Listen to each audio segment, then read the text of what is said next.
Welcome back to another episode of Not Technique Tuesday, the exercise video technique series, which we originally named Technique Tuesday, but thought that was a stupid name.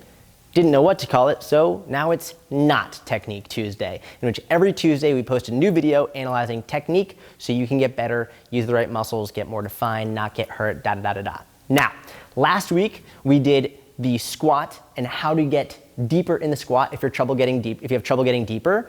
If you missed that one, you can click here. I'm hoping this works. Anthony can put a link here that you can click it and go watch that if you haven't already.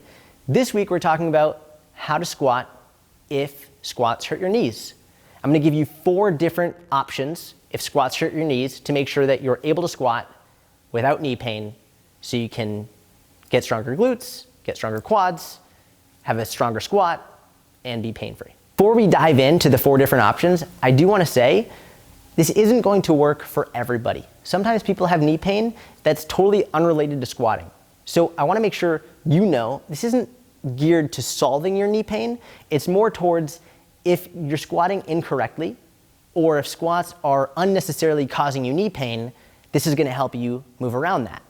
But if you have something going on with your knees, it's an actual problem, you need to see a doctor, a physical therapist, someone that can actually help you deal with the problem. So this isn't to fix your knee pain, it's just to make sure that you're squatting properly so squats aren't hurting your knees. Now this first drill that I'm going to show you is really, really cool because it works very well.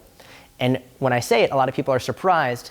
They're like, how is that going to work? But the reason it works is because a lot of people, they put too much weight forward on the front of their foot and their toes. So what I say is, imagine there's a tack underneath your big toe, like a sharp tack. Don't pick your big toe up off the floor completely, but just obviously you wouldn't want to press your big toe through the tack because that's going to hurt. No one wants to do that. And in doing so, you can still keep your big toe on the floor lightly and grip the floor with your foot, but not by pressing your big toe into the ground, because when you press your big toe into the ground, you put too much weight forward, which translates so your knees go too far forward, and when your knees go too far forward, you get more stress on them, which can hurt them. So it would look like this. People are like this in their squat. If they're doing it inappropriately with too much stress on the front of their toes, they'll come like this, their knees will come forward, sometimes their heels will come off the ground. If your heels come off the ground, that's a big no-no. A simple way to fix this, just imagine you have a tack underneath your big toes, and you automatically you sit back. And as soon as you sit back, you're loading your hips up, not your knees up, which keeps your knees safer, less stress, less pain. So again, there's a sharp tack underneath your toe. Not this, you're not picking your toe up here, just imagine it's under there so you don't press down, and then you're gonna sit back, load your hips up nice, you're gonna have a really strong squat, no knee pain. Now the second tool you can use to avoid knee pain in the squats is box squats. Now you don't have to use box squats forever, but a lot of times when people are scared of the squat, which is very common. A lot of people are scared of getting really deep with a lot of weight on their back. It's intimidating sometimes. And when you're scared, your movement changes. So one thing I'll do is, rather than just telling someone, hey, let's go squat, put a bar on their back and immediately go into it, and what'll happen is they'll break at the knees first, which I discussed last week, I'll have them go to a box. And this way, whether you're doing it with a bar on your back or holding a dumbbell out in front of you, now you're forcing yourself to sit back onto the box. Now, I will say just a little trick with box squats is, you see how the corners of the box right here, I get them in between my leg, right? A lot of people make the mistake of when they're box squatting like this, and that way it's further behind you. And sometimes you end up reaching too far back, and which pitches you too far forward because you don't want to fall. When you put the corner directly beneath you, now you can just sit straight down knowing you're not going to fall back. So it's just a quick way to help improve your box squat so the fear isn't there. But again, get the corners beneath your feet, and now you can sit back. And what I want to make really important here, this is an important point with your box squat. A lot of people will, when they box squat, they try and go really far back. They say get a big stretch in your hamstrings. I'm not a fan of that. I want my box squat to mimic my real squat. Because if you want to free squat without knee pain, then when you're practicing it, you should practice it the same way. You don't want to change the technique. So practice this exactly as you'll do your free squat. Boom, come back up.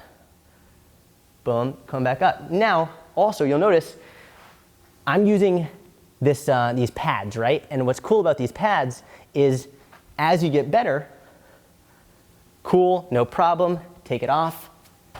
Go deeper, cool, no problem. Like that's plenty deep right there. If you want to go a little bit deeper, you could take it off, boom. And then from there, let's say that's deeper than you want to go, now you can practice your free squat without actually touching the box underneath you. So now you still get rid of the fear because you know the box is there, but you're able to practice getting deep enough without the fear of falling over. So you're not going to go too far forward with your knees, keep your knees safe, and practice good technique. The third way that you can help prevent knee pain in the squat is just to sometimes get a wider stance, right? You don't have to be out here like you're a geared power lifter, but sometimes people, they just go a little bit too narrow, whether it's shoulder width or maybe even slightly wider than shoulder width. Some people just need a little bit more hip external rotation, a little bit more breathing room in the hips so that they don't break at the knees first, so that they have more room to sit back rather than sitting straight down right here. So when you get a little bit wider, you can get a little bit more of a hip dominant squat, right? So instead of being, when your feet are closer, you get a little bit more knee dominant, get a little bit wider, now it's a little bit more hip dominant. And you can see the difference. Look at the difference in my shin angle. When my feet are closer and I come down, my angle to the floor is much more acute. When my feet are wider and I sit back, my shins stay more perpendicular to the floor, right? And when you do that, the more perpendicular your shins are, the less likely you are to stress the knee, okay? And I should note, it's not bad for your shins to be here. It's not even bad for your knees to go over your toes as long as your heels are on the floor. But if you're getting knee pain from this, get wider, go more hip dominant. It's gonna help.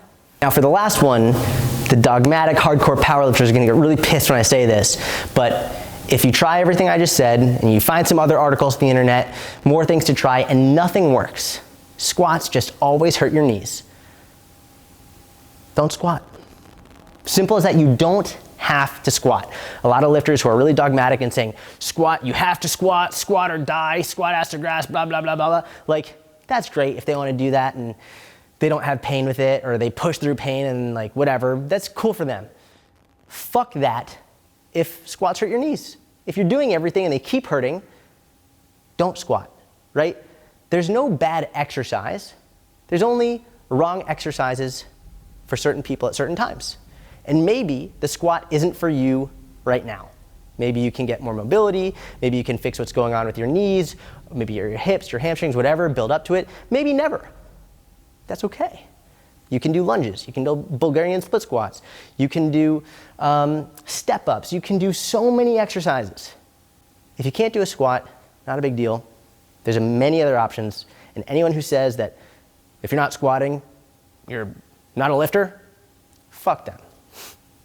I hope you liked the video. If you have any questions or comments, leave them below. Please, if you like the video, subscribe, hit the bell button if you want to get notified when I post a new video. I will say, for people who comment, I'm giving away free t-shirts, free tank tops, free months in my inner circle, free bags of coffee from Unicorn Magic Coffee, phone consults with me, blah, blah, blah. If you don't like the content, you can unsubscribe, call me a muggle. I won't be offended. Again, thank you so much. Have a good day. And next week, tune in because we're going to do a video on the squat. I don't know what topic, but it's going to be good. I promise you that.